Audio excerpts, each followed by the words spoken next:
Xin chào tất cả các bạn, hôm nay mình làm clip để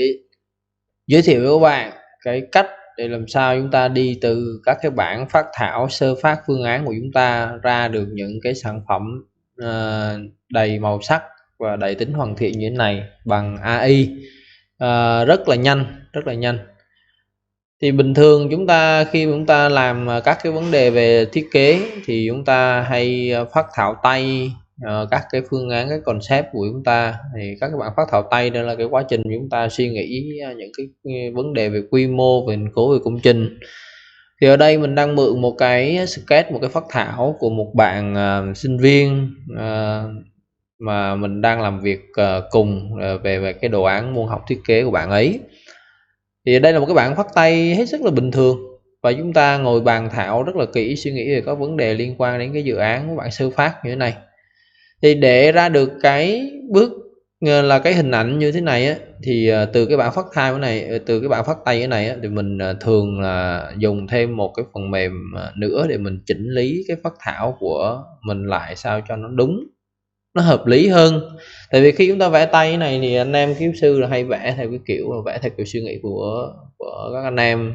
về cái tỷ lệ hình khối của anh em, và tất nhiên chúng ta cũng không có để ý nhiều lắm về các cái vấn đề về điểm tụ, các vấn đề về chi tiết này kia. Thì sau khi mà mình làm như này xong thì có hai cách. Một cách thứ nhất là anh em có thể là dựng SketchUp lên, dùng các cái phần mềm phác thảo 3D nhanh như SketchUp mà anh em dựng cái khối lên và chúng ta sẽ làm tiếp. Mình thì mình hay dùng cái phần mềm này nếu như mà vẫn chưa muốn dùng đến việc vẽ máy, vì chúng ta còn đang suy nghĩ các cái giai đoạn đầu ý tưởng của phương án, thì mình dùng một cái phần mềm đó là Autodesk Sketchbook. Các cái phần mềm này thì nó hỗ trợ cho việc vẽ tay đúng điểm tụ, canh điểm tụ này kia chúng ta rất là tốt. Tương đương với cái phần mềm này thì nó có rất là nhiều phần mềm khác nữa, ví dụ như là Procreate hay là Tracing, và các cái phần mềm này đều có thể là hoạt động trên máy tính, cũng có thể hoạt động trên iPad và các loại máy tính bảng khác nhau. Mình thì mình hay dùng cái này đơn giản. Sau đó thì mọi người sẽ vào mở một file mới và chúng ta sẽ chọn là chúng ta sẽ insert. Ở đây mình sẽ add cái image không,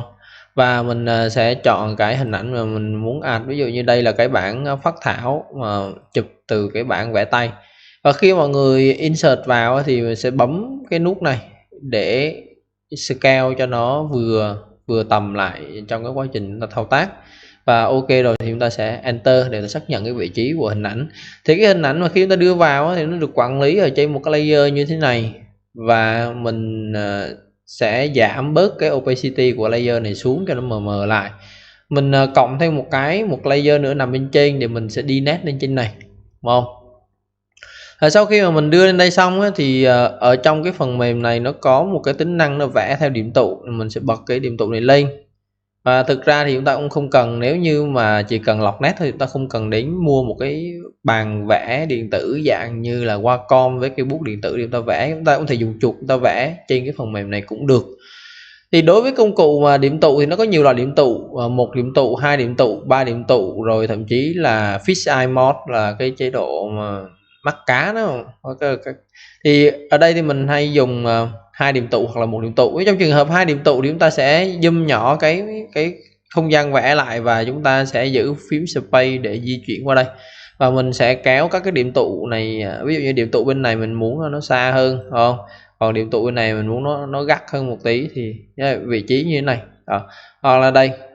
ví dụ cho cái đường chân trời nó cao cao lên một tí thì cái vị trí như thế nào thì tùy chúng ta canh chỉnh đó, cho nó tùy theo mục đích chúng ta muốn sử dụng đường chân trời rồi điểm tụ như thế nào thì nó sẽ canh chỉnh ở đây. Tất nhiên là trên cái cơ sở mà cái bạn vẽ này thì nó chưa chính xác lắm đâu, cho nên là mọi người canh chỉnh một cách tương đối. Sau khi mà canh chỉnh một cách tương đối rồi thì chúng ta sẽ có thể là chúng ta thử vẽ các cái nét. Chúng ta dùng cái bút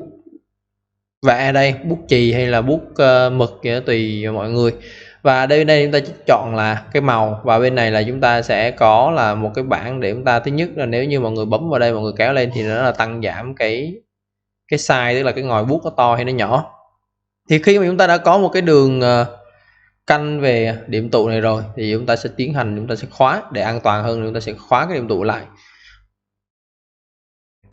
Và sau khi khóa điểm tụ rồi thì cái điểm tụ này nó sẽ không có di chuyển do cái trượt tay nữa, chúng ta thoải mái chúng ta vẽ. Ví dụ như đây thì khi vẽ thì đã có chế độ 2 điểm tụ bật lên rồi, thì khi các bạn cầm chuột máy tính thôi, các bạn lướt nó xuống, ví dụ bấm vào đây lướt xuống thì chúng ta sẽ vẽ được cái nét thẳng như thế này. Rồi chúng ta sẽ lướt xuống như thế này, chúng ta vẽ được cái nét thẳng như thế này. Rồi chúng ta để ở đây phải không, và chúng ta lướt về cái phía này thì nó sẽ bắt theo cái nét cái điểm tụ bên này, và chúng ta đưa con từ đây chúng ta đưa về phía này thì chúng ta sẽ vẽ theo cái nét ở bên này đó. Và ở đây chúng ta sẽ đi những cái nét, thì nó lợi dụng cái câu chuyện này để chúng ta có thể là đi cân chỉnh lại cái đường nét của hình khối của chúng ta, và một cách để chúng ta lấy lại cái nét cho nó hợp lý. Thì cái thao tác ở trong này nãy giờ mình toàn là dùng chuột để mình vẽ thôi, rất là đơn giản. Tại vì khi mà mọi người đưa lướt chuột theo hướng này hướng kia thì nó đã tự động nó bắt theo những cái điểm giống như này, và chúng ta sẽ tự tin chúng ta vẽ. Chúng ta chỉ cần canh chỉnh những cái diện chính của chúng ta thôi đó. Ví dụ nét nào không đúng thì mọi người có thể là Ctrl Z lại để mọi người đi chuột về cái hướng này nó hợp lý hơn, như thế này đó. Rồi và chúng ta sẽ tiến hành là chúng ta sẽ chỉnh sửa lại cái đường nét như thế này. Nếu như mọi người không hài lòng với cái điểm tụ này thì mọi người có thể là thu cái điểm tụ này bên lại bằng cách mở khóa và ta chỉnh lại. Và cứ như vậy thì chúng ta vẽ xong thì chúng ta sẽ được một cái hình sản phẩm, mà sau khi vẽ nó sẽ được gọn gàng như này. Ít nhất là chúng ta sẽ chỉnh lại được cái đường nét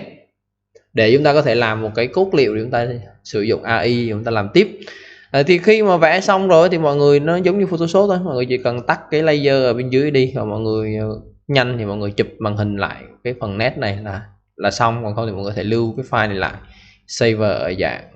hình ảnh thì chúng ta có sử dụng ở sang cái bước là dùng AI. Sau đó thì chúng ta sẽ dùng các cái nền tảng AI để chúng ta có thể là biến cái nét phác thảo chúng ta trở thành một cái phương án cụ thể bằng có thêm đầy đủ màu sắc vật liệu. Nếu như anh chị em nào biết AI đầy đủ rồi thì có thể dùng bất kỳ cái nền tảng nào. Còn anh chị em nào mà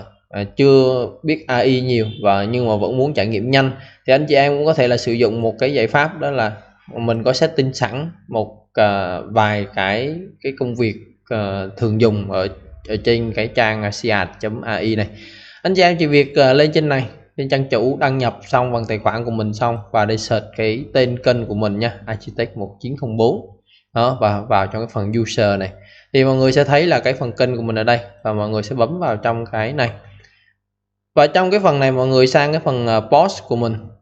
thì ví dụ như mọi người đang làm về cái khách sạn đúng không, mọi người đang làm về chủ đề khách sạn thì mọi người có thể là bấm vào cái post mình đang để ở đây. Và cái này á, cái link này mình sẽ để sẵn luôn ở trong phần mô tả nha. Chẳng qua là nãy giờ các thao tác mình giới thiệu cho mọi người để mọi người có thể follow cái tài khoản của mình ở trên này để có thể cập nhật được những cái post mới nhất mà mọi người có thể trải nghiệm. Thì đối với một cái post mà mình đã publish ra như thế này thì mọi người chỉ việc là vào trong cái phần, bấm vào đây xong mọi người chỉ cần bấm vào cái phần remix xong ấy, thì mọi người tất cả thông số về câu lệnh thông số thì mình để ở cái tình trạng là mặc định như thế này, tức là mình đã chỉnh sẵn rồi. Việc của mọi người chỉ việc vào trong này. Nếu như sketch của mọi người khác thì mọi người chỉ việc bấm cái thùng rác để bỏ cái sketch này đi, và sau đó thì mọi người bấm vào trong cái này để mọi người up một cái sketch mới của mọi người lên. Ví dụ như mọi người thích cái sketch này chẳng hạn như thế không, mọi người đẩy cái sketch này lên, và cuối cùng là mọi người chỉ việc là bấm vào cái nút này để tiến hành là xuất bản ra, tạo ra cái hình của mọi người. Nhưng mà trước khi mà mọi người bấm vào cái nút này á, thì để chắc ăn thì mọi người kiểm tra thêm một lượt nữa, đó là cái độ phân giải của hình ảnh. Vì đôi khi mọi người bấm remix thì nó quay ngược lại, cái độ phân giải nó hơi thấp một tí, thì mọi người trước khi dùng, nếu trong trường hợp này là 545/768 mà nó hơi thấp, thì mọi người bấm vào cái nút này Image Mode này và chỉnh sang là Ultra High Quality, và mọi người chỉ việc bấm cái này thôi mọi người sẽ có hình nha, mà có hình phương án. Mà mọi người bấm vài lần, 2 lần 3 lần gì đấy thì mọi người sẽ có ngay phương án. Còn nếu như anh chị em nào mà biết nhiều thông số hơn một tí thì bắt đầu cũng có thể là tái máy chỉnh thêm một vài cái thứ ở trên này theo cái cách hiểu kiến thức của anh chị em. Còn nếu như anh chị em nào mà chưa có cái sự tiếp cận về AI, chưa có nền tảng gì nhiều nhưng mà vẫn muốn trải nghiệm mà tạo ra những cái phương án từ phác thảo của mình, thì chỉ việc là bấm mỗi nút này, đưa vào đây, kiểm tra cái Image Mode, và cuối cùng là bấm play ở đây và chờ ra sản phẩm nha mọi người. Và cái sản phẩm mọi người tạo ra thì nó sẽ với cái câu lệnh và với cái setting của mình đơn giản như trên đó thì mọi người có thể nhanh chóng tạo ra những cái sản phẩm mà dạng như thế này từ cái phác thảo của mọi người. Và ở trên cái phần post của mình, trong cái phần post của mình thì hiện nay mình đang có để ví dụ như khách sạn rồi ở chung cư, đồng thời là mình có để hai cái sản phẩm từ hai cái link cũng dạng setting sẵn như thế của một bạn trẻ tên là Nguyễn Khánh, một bạn cũng khá là nổi tiếng ở trong cộng đồng AI đấy. Bạn ấy cũng hay public những cái sản phẩm setting sẵn này cho cộng đồng sử dụng, thì mình có để ở trên cái chỗ này, giúp cho cái công việc của mọi người nó nhanh hơn, nó trơn tru hơn và mọi người có cơ hội để trải nghiệm nhiều thứ hơn.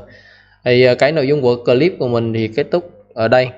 Hy vọng là những cái chia sẻ của mình sẽ giúp cho mọi người tự tin hơn trong việc trải nghiệm các cái nền tảng AI. Ngay cả khi mọi người chưa biết gì nhiều, mọi người có thể nhanh chóng là tận dụng cái sức mạnh của AI cho các công việc của mình. Xin chào và hẹn gặp lại mọi người trong những clip sau. Nếu như mọi người cảm thấy hay và có ích cho công việc học tập mọi người thì hãy subscribe, like và share nội dung của mình đến với những cộng đồng anh em bạn bè đồng nghiệp nha. Xin chào và hẹn gặp lại.